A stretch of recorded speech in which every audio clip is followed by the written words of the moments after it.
you should be concerned because just about every bit of technology that exists is filled with some sort of a spying device.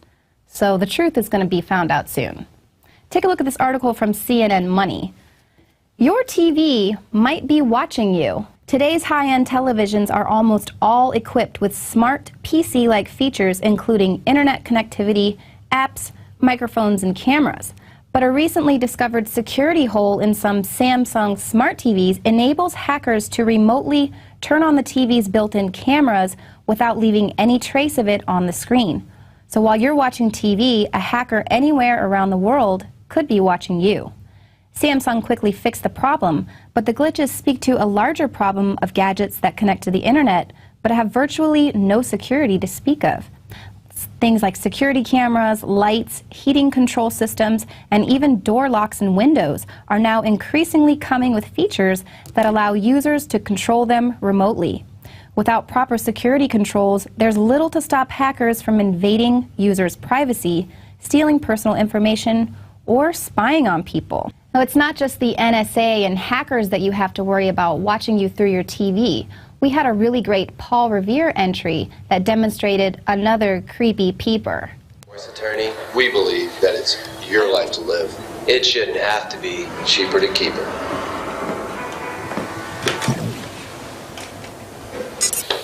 That was weird. Yeah. That's right, advertisers are going to be paying attention to see if you're fighting with your wife or how they can market to you by watching you through your television. Amazing. You can watch the rest of that at Infowars.com/Paul. Now, remember last year when the Pentagon and Booz Allen and Raytheon were hiring all those hackers? Well, now we know why. It's because they're busy hacking into every area of our lives. The FBI taps hacker tactics to spy on suspects. Law enforcement officials are expanding the use of tools such as spyware to evade wiretaps. Federal agencies have largely kept quiet about these capabilities, but court documents and interviews with people involved in the programs provide new details about how the hacking tools, including spyware, are delivered to computers and phones through email or web links. These are techniques more commonly associated with attacks by criminals.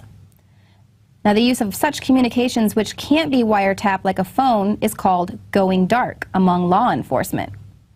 With such technology, the Bureau can remotely activate the microphones in phones running Android software to record conversations. It can do the same to microphones in laptops without the user knowing.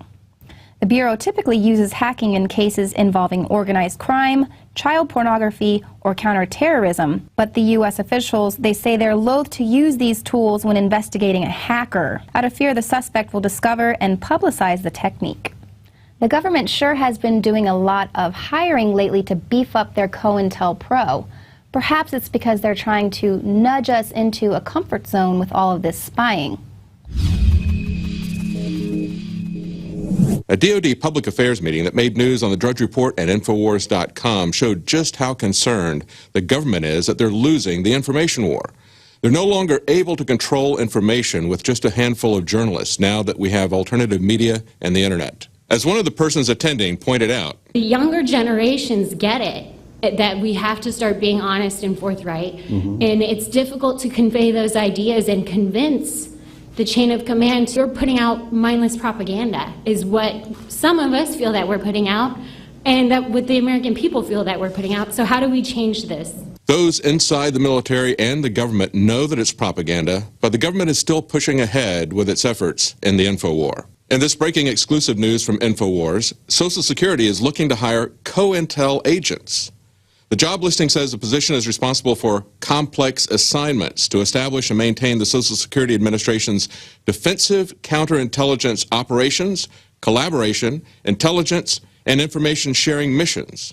Intelligence operations are not just about reconnaissance. They're also about control, about shaping public opinion through the information that they release. And with baby boomers retiring, a bankrupt government borrowing astronomical amounts, and a younger generation of workers who will be enslaved to pay for it, government is going to have to work very hard to put a happy face on history's largest Ponzi scheme.